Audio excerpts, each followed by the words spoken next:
नमस्कार, good news Bharat में आप सभी दर्शकों का स्वागत है। मैं संजीव शर्मा और आइए देखते हैं गुड न्यूज़ भारत पर आजमगढ़ की खबरें फटाफट अंदाज में।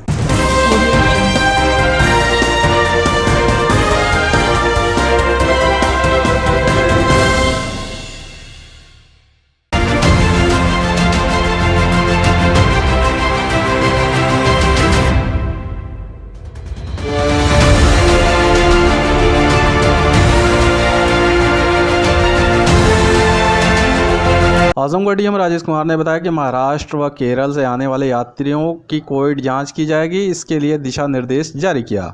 जिलाधिकारी राजेश कुमार ने बताया कि महाराष्ट्र एवं केरल राज्य से उत्तर प्रदेश में आने वाले यात्रियों के उचित क्वारंटाइन एवं कोविड जांच के संबंध में दिशा निर्देश निर्गत किए गए हैं। उन्होंने बताया कि वर्तमान में महाराष्ट्र एवं केरल राज्य में कोरोना वायरस के नवीन प्रकरण अत्यधिक संख्या में प्रतिदिन संसूचित हो रहे हैं। विगत अनेक सप्ताह से आजमगढ़ जनपद उत्तर प्रदेश में कोविड रोग के नवीन प्रकरणों की संख्या बहुत ही कम या नहीं के बराबर है। ऐसी स्थिति में कोविड रोग के नए मामलों को रोकने के लिए अधिक संक्रमण वाले प्रदेशों से आने वाले यात्रियों के उचित क्वारंटाइन तथा कोविड संक्रमण की जांच कराया जाना अत्यधिक आवश्यक है, ताकि कोरोना वायरस के नवीन संचरण की संभावना को न्यूनतम किया जा सके। इस संदर्भ में शासन के दिशा निर्देशों का अनुपालन सुनिश्चित कराया जाएगा। उन्होंने बताया कि महाराष्ट्र एवं केरल से हवाई मार्ग से आने वाले यात्रियों के एयरपोर्ट पर एंटीजन जांच कराई जाए, लक्षण युक्त होने पर आरटीपीसीआर का नमूना लिया जाए। रेल मार्ग एवं बस आदि से आने वाले यात्रियों की सूचना संबंधित परिवहनकर्ता से प्राप्त कर निगरानी एवं आवश्यकता अनुसार टेस्टिंग की कार्रवाई की जाए। मुख्य चिकित्सा अधिकारी तथा जिला सर्विलांस इकाई के संपर्क नंबरों तथा क्वारंटाइन एवं जांच संबंधी दिशा निर्देशों का उल्लेख करते हुए प्रचार सामग्री सभी रेलवे स्टेशनों, बस अड्डों पर प्रदर्शित किया जाए। मुख्य चिकित्सा अधिकारी आजमगढ़ अपने स्तर से जनपद में स्थापित रेलवे स्टेशनों, बस अड्डों से इन दो राज्यों से आने वाले यात्रियों की सूची प्राप्त कर जनपदीय सर्विलांस दलों को उपलब्ध कराना सुनिश्चित करेंगे, ताकि इन यात्रियों के सर्विलांस, क्वारंटाइन तथा जांच की उचित व्यवस्था की जा सके। आजमगढ़ जिले के जयरामपुर गांव निवासी युवती ने ग्राम प्रधान पर दबंगई से उसकी जमीन पर निर्माण कराने का लगाया आरोप। एसपी से की शिकायत। पुलिस अधीक्षक कार्यालय पहुंची। अतरौलिया थाना क्षेत्र के जयरामपुर गांव निवासी हरिप्रिया गौतम ने बताया कि उसकी जमीन का मामला न्यायालय में विचाराधीन है। एसडीएम ने आदेशित भी किया है कि उसकी जमीन पर कोई निर्माण कार्य नहीं होगा। उसके बावजूद ग्राम प्रधान दबंगई के बल पर उसकी जमीन पर कॉलोनी पास करवा कर निर्माण कार्य करा रहे हैं। पूछने पर जान माल की धमकी दी जाती है। इस बात की शिकायत उसने मुकामी थाने के अलावा आला अधिकारियों से भी की, लेकिन उसकी कोई सुनवाई नहीं हो रही है। थक-हार कर वह एसपी को शिकायती प्रार्थना पत्र सौंप मांग की है कि उसकी जमीन पर हो रहे अवैध निर्माण कार्य को रोका जाए। सर, मेरा मामला कम से कम 3 साल से न्यायालय में चल रहा है, सिविल कोर्ट में। और अभी 2019 में मेरे पिताजी का निधन हो गया। ठीक है, निधन होने के बाद हमारे यहाँ के जो ग्राम प्रधान है राजेंद्र यादव, ठीक है, ग्राम जयरामपुर के हैं, तो उन्होंने विवादित जमीन में कॉलोनी पास कर दी। ठीक है, अभी जब मामला हमारा 1/3 का चल रहा है न्यायालय में, तो वो कैसे कॉलोनी बनाने का आदेश दे सकते हैं? उनके पास क्या न्यायालय का कोई है प्रूफ? तो उनसे जब मैंने पर्सनली पूछा तो कहते हैं कि आप तो यहाँ रहती नहीं हैं, प्राइवेट सर्विस करती हैं। तो सर, मैं अपने जीवन व्यापन के लिए सर्विस ना करूँ तो क्या मैं अपनी संपत्ति को छोड़ कैसे चली जाऊँ? जो कि ये मुकदमा मेरे पिताजी ने अपने जीवित रहते किया था। ठीक है, अब मैं न्यायालय के चक्कर पे चक्कर काट रही हूँ। ऐसा कोई बचा नहीं जहाँ पे मैं गई ना हूँ, चाहे एसडीएम सर हो, चाहे थाना हो। मेरा अतरौलिया थाना पड़ता है। अतरौलिया थाने भी ऐसे ही बस रिएक्ट करते हैं नॉर्मली कि मतलब मेरे तो पीछे कोई पुरुष है नहीं, मैं महिला हूँ अनुसूचित जात की, तो अकेले लड़ रही हूँ। ठीक है, अब मैं क्या करूँ, मुझे समझ में नहीं आ रहा। जबकि 2-2, 3-3 बार एसडीएम सर ने आदेश किया है कि वहाँ पे कोई निर्माण नहीं होगा जब तक विचाराधीन है मामला। ठीक है, लेकिन वो मानते नहीं है। वो इतने गुंडे दबंग टाइप के लोग हैं कि बाहर से लोगों को हायर करते हैं, बुलाते हैं। ठीक है, एक तो पासीपुर से आता है कोई बिनई, ठीक है, एक देवरहू है, और बाकी तो वहीं के निवासी हैं, जैसे रणजीत हो गए, समरेंद्र हो गए, प्रदीप हो गए, ठीक है, घनश्याम हो गए, वहीं गांव के जयरामपुर के ही हैं। इतने गुंडे प्रवृत्ति के इंसान हैं वह, मैं बता नहीं सकती आपको। मतलब आना जाना मेरा दुश्वार कर दिया है सर। मतलब मैं रह नहीं सकती हूँ। मैं अपनी व्यथा में किसी को बता नहीं पा रही हूँ, इतनी तकलीफ है। मैं अकेली हूँ सर। सारी संपत्ति पिताजी ने लीगली मेरे नाम पे कर दी। आजमगढ़ विकास भवन में ग्राम पंचायत निर्वाचन के लिए सभी सीटों की आरक्षण सीट हुआ प्रकाशित। प्रत्याशियों में देखने को लगी होड़। बता दें कि शासन के निर्देश पर ग्राम प्रधान, बीडीसी, जिला पंचायत सदस्य, ब्लॉक प्रमुख व ग्राम पंचायत सदस्यों की आरक्षण की लिस्ट की घोषणा कर दी गई है। सभी पदों के आरक्षण की लिस्ट विकास भवन पर 2 मार्च की देर रात चस्पा कर दिया गया। 3 मार्च की सुबह से आरक्षण लिस्ट को देखने के लिए प्रत्याशियों की होड़ लगी रही। सभी अपने अपने क्षेत्र की आरक्षण सूची देखने के साथ ही जोड़ तोड़ में जुट गए। बता दें कि जिले में ग्राम पंचायतों की संख्या 1858 और जिला पंचायत सदस्य की सीट 84 हो गई है, जबकि सदस्य क्षेत्र पंचायत की 2104 और ग्राम पंचायत वार्ड सदस्यों के 22,824 पदों की सीटें हैं। इस बार इन सभी चारों सीटों के लिए एक साथ चुनाव होगा। ज्ञात हो कि शासन ने सभी पदों के लिए 1995 से लेकर 2015 तक के पंचायत चुनाव में सीटों के आरक्षण से संबंधित रिपोर्ट मांगी थी। उधर पदवार आरक्षण की सूची के प्रकाशन को लेकर विकास भवन से लेकर ब्लॉक प्रमुख मुख्यालयों तक गहमागहमी की स्थिति रही। सूची के चस्पा होते ही विकास भवन पहुंचे और अवलोकन करते नजर आए। डीपीआरओ लालजी दुबे ने बताया, आरक्षण की अंतिम प्रकाशन देर रात कर दिया गया है, जिस पर 4 से 8 मार्च तक आपत्तियां ली जाएंगी, तो वहीं 11 व 12 मार्च को जिला स्तरीय कमेटी निस्तारण करेगी। 13 व 14 मार्च को अंतिम सूची तैयार कर 15 मार्च को प्रकाशित कर निदेशालय को भेज दी जाएंगी।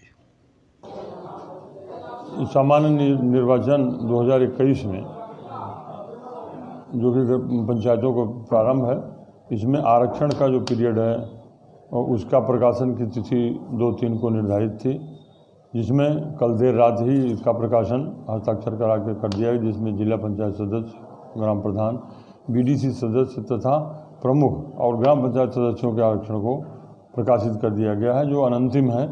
इस पे आपत्तियां जो है 4 से 8 के बीच में तथा 10 से 12 के बीच में जिला स्तर की कमेटी इसका निस्तारण करेगी। 13-14 में अंतिम सूची बनाई जाएगी, जिसका अंतिम प्रकाशन करके 15 तारीख को निदेशालय भेज दी जाएगी। आजमगढ़ रोडवेज स्थित मोबाइल रिपेयरिंग की दुकान में सेंधमारी कर चोरों ने नकदी सहित मोबाइल व अन्य सामान लेकर हुए चंपत। बता दें कि शहर कोतवाली क्षेत्र के रहने वाले सिराज अहमद की रोडवेज के पास मोबाइल रिपेयरिंग की दुकान है। सिराज अपनी दुकान सुबह खोलने के लिए पहुंचा तो देखा दुकान के पिछले हिस्से की दीवार को तोड़कर चोर दुकान के अंदर रखा कैश, रिपेयरिंग के लिए आई मोबाइल व अन्य सामान समेटकर फरार हो गए। सूचना पाकर मौके पर पहुंची शहर कोतवाली पुलिस जांच पड़ताल में जुट गई। दुकान मालिक सिराज अहमद ने अज्ञात चोरों के खिलाफ शहर कोतवाली में रिपोर्ट दर्ज कराई है। हम ये दुकान आए, खोले, देखे पीछे से टूटा हुआ, फिर हमने घर को कॉल किया, घर से आए तो ये सिस्टम हुआ। क्या क्या चोरियाँ हुई अब? यहाँ पैसा था, कैश भी था और सामान का सब कुछ वो लेके चले गए हैं और बाकी यही सब चीज़ें हैं। लगभग कितने की हुई होंगी?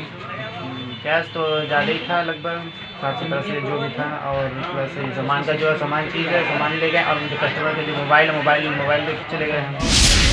आजमगढ़ जिले के मेहनगर थाना क्षेत्र के एक गांव के रहने वाले पिता ने पुत्री को बहला फुसलाकर भगा ले जाने का युवक पर लगाया आरोप। एसपी से की शिकायत। पुलिस अधीक्षक कार्यालय पहुंचे मेहनगर थाना क्षेत्र के एक गांव के रहने वाले पीड़ित पिता ने बताया कि बीते 30 जनवरी 2021 को उसके गांव का रहने वाला युवक उसकी पुत्री को बहला फुसलाकर भगा ले गया। इस मामले में मुकामी थाने में केस दर्ज कराया गया, लेकिन पुलिस ने आरोपी पर कोई कार्रवाई नहीं किया। पीड़ित पिता ने एसपी को शिकायती प्रार्थना पत्र सौंप मांग किया है कि उसकी पुत्री को जल्द से जल्द बरामद किया जाए। लड़की को हमारे गांव का ही एक लड़का अक्षय कुमार प्रजापति बाला फुसला के भगा ले गया है। मैंने मेहनगर थाने में कंप्लेंट दर्ज किया, अभी तक कोई सुनवाई नहीं हुआ। अतः मैंने आजमगढ़ कप्तान साहब के यहाँ अर्जी देकर के मैंने हमको आश्वासन मिला साहब से, कप्तान साहब से। हम चाहते हैं कि हमारा लड़की हमारे सामने बरामद हो जाए। आगे जो भी कार्रवाई होगी, कानूनी कार्रवाई हम करने के लिए तैयार हैं। खबरों में समय है एक ब्रेक का। आप देखते रहिए गुड न्यूज़ भारत।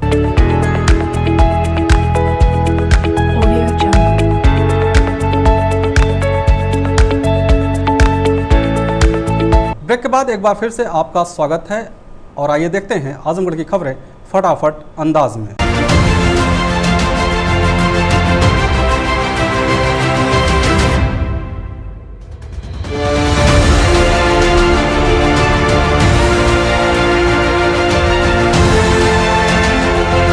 आजमगढ़ जिले के महाराजगंज कोतवाली क्षेत्र में पकड़े गए गोवंश तस्करों के मामले में 23 लोगों के खिलाफ नामजद रिपोर्ट दर्ज। एसपी ने दी जानकारी।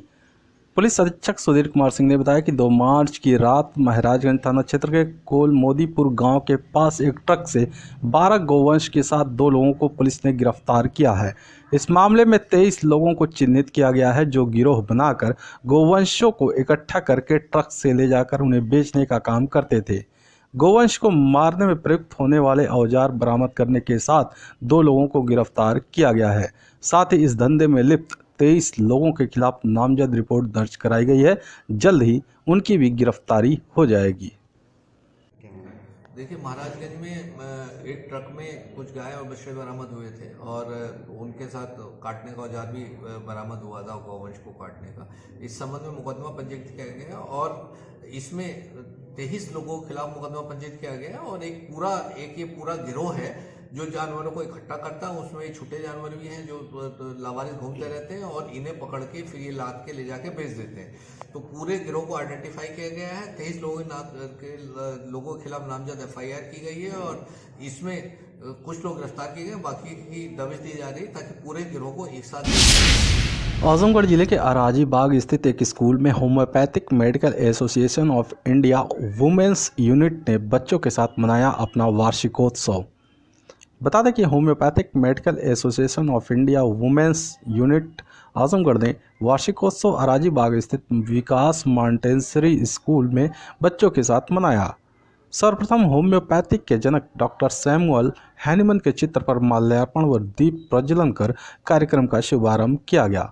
इस दौरान स्कूल के बच्चों में मास्क, स्टेशनरी की सामग्री एवं गिफ्ट का वितरण किया गया। साथ ही बच्चों को कोरोना के बचाव हेतु जागरूक भी किया गया। इस अवसर पर डॉक्टर माला पांडे, डॉक्टर नेहा दुबे, डॉक्टर पूजा पांडे, डॉक्टर विनीता मिश्रा, नीलम दुबे सहित अन्य गणमान्य लोग उपस्थित रहे। आजमगढ़ जिले में 8 मार्च अंतर्राष्ट्रीय महिला दिवस पर 3 अतिरिक्त विशेष बूथों पर सिर्फ महिलाओं का होगा कोविडशील्ड टीकाकरण। सीएमओ ने दी जानकारी। मुख्य चिकित्सा अधिकारी डॉक्टर A.K. मिश्रा ने बताया कि 4 व 5 मार्च को सभी टीकाकरण स्थलों पर फ्रंटलाइन कर्मियों सहित स्वास्थ्य कर्मियों एवं प्रथम व द्वितीय डोज सभी लाभार्थियों को लगेंगे। साथ ही 60 वर्ष से ऊपर वाले एवं 45 से 59 वर्ष के गंभीर बीमारी से ग्रसित व्यक्तियों को भी उसी स्थल पर टीका लगेगा। CMO doctor A.K. मिश्रा ने बताया कि 8 मार्च अंतर्राष्ट्रीय महिला दिवस को जिले में 3 अतिरिक्त विशेष बूथों पर टीकाकरण होगा, जहां सिर्फ और सिर्फ महिलाओं का ही टीकाकरण होगा। उन 3 स्थलों की सूचना जल्द ही बताई जाएगी। सीएमओ ने बताया कि अब 60 वर्ष से ऊपर एवं 45 से 59 वर्ष तक गंभीर बीमारी वालों को सोमवार से लेकर शनिवार तक प्रत्येक कार्य दिवस पर मंडलीय जिला चिकित्सालय, जिला महिला चिकित्सालय एवं राजकीय मेडिकल कॉलेज चक्रपानपुर में सुबह 9 बजे से लेकर शाम 5 बजे तक कोविड टीकाकरण होगा। इसके अलावा प्रत्येक ग्रामीण अंचलों में कार्यरत स्वास्थ्य केंद्रों पर कोविड टीकाकरण कार्यक्रम प्रत्येक सप्ताह के 3 दिन सोमवार, गुरुवार और शुक्रवार को होगा। साथ ही आयुष्मान संबद्ध प्राइवेट चिकित्सालयों पर टीकाकरण कार्यक्रम सप्ताह के प्रत्येक कार्य दिवस पर कम से कम 4 दिन होगा।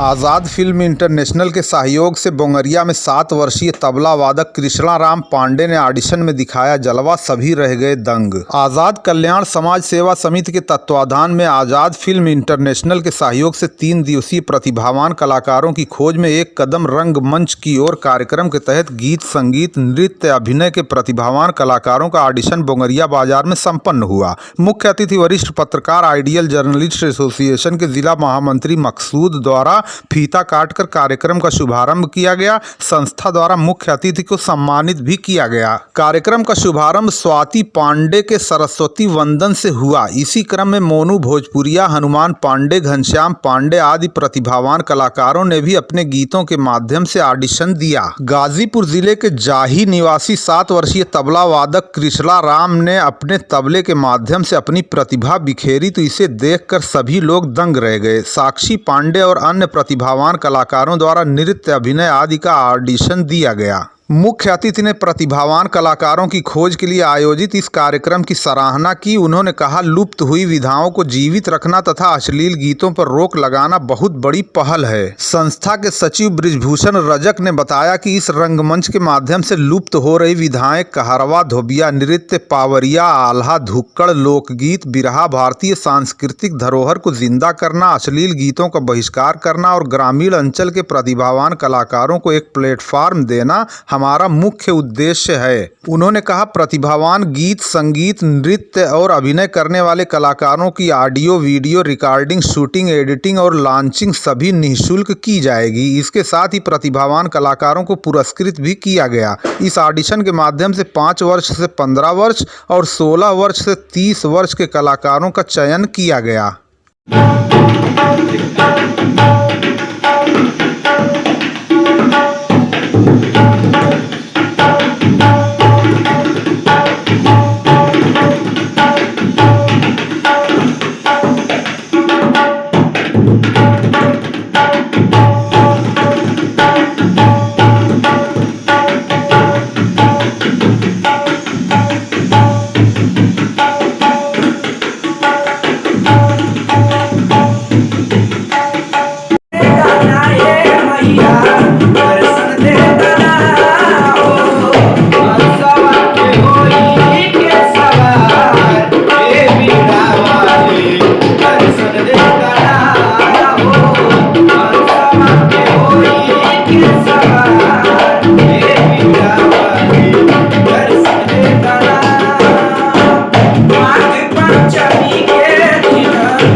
अमौड़ा गांव में प्रधानपति हत्याकांड के पुरस्कार घोषित हत्यारोपियों को शरण देने वाले 2 शरणदाताओं को पुलिस ने मंगलवार की सुबह गिरफ्तार कर लिया। गंभीरपुर थाना क्षेत्र के अमौड़ा गांव निवासी और निवर्तमान प्रधानपति अर्चना राय के पति मनीष राय की 18 जनवरी की रात में गोली मारकर हत्या कर दी गई थी। इस हत्याकांड में फरार चल रहे हत्यारोपित पर एसपी ने 25,000 रुपये का इनाम घोषित किया है। गंभीरपुर थाना के प्रभारी इंस्पेक्टर ज्ञानू प्रिया ने कहा, मनीष हत्याकांड में फरार चल रहे हत्यारोपित कृष्णा राय और कौशल राय पुत्रगण गुरु प्रसाद राय उर्फ बेचू राय को अपने घर में शरण देने के 2 शरणदाताओं को गिरफ्तार कर लिया गया है।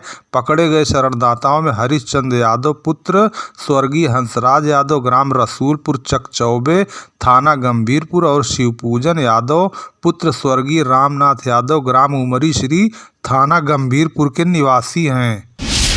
पुलिस ने 2 वारंटियों को उनके घर रविदास नगर लालगंज से किया गिरफ्तार। सोमवार को प्रभारी निरीक्षक थाना देवगांव के कुशल नेतृत्व में उप निरीक्षक अनिल कुमार सिंह, चौकी प्रभारी लालगंज मय पुलिसकर्मी क्षेत्र में मामूर होकर तलाश वांछित NBW के क्रम में मुकदमा अपराध संख्या 6864/2005 धारा 379/411 भारतीय दंड विधान वारंटी अभियुक्त अनिल कुमार पुत्र बदरी तथा राजकिशोर पुत्र रामसमुज मिस्त्री निवासी रविदास नगर थाना देवगांव की तलाश में उनके घर गए तो दोनों अभियुक्त अपने घर पर मौजूद मिले, जिन्हें कारण गिरफ्तारी बताकर पुलिस हिरासत में लिया गया। गिरफ्तार वारंटी अभियुक्त गण पर आवश्यक कार्रवाई कर माननीय न्यायालय भेज दिया गया। अभियुक्त को गिरफ्तार करने वाली टीम में लालगंज चौकी प्रभारी अनिल सिंह के साथ अन्य पुलिसकर्मी उपस्थित रहे।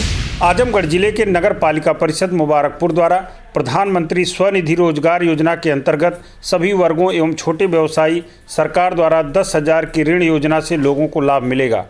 नगर पालिका मुबारकपुर के तहत आओ बैंक चले, पीएम स्वनिधि का लाभ उठाएं, सपनों को पंख लगाएं।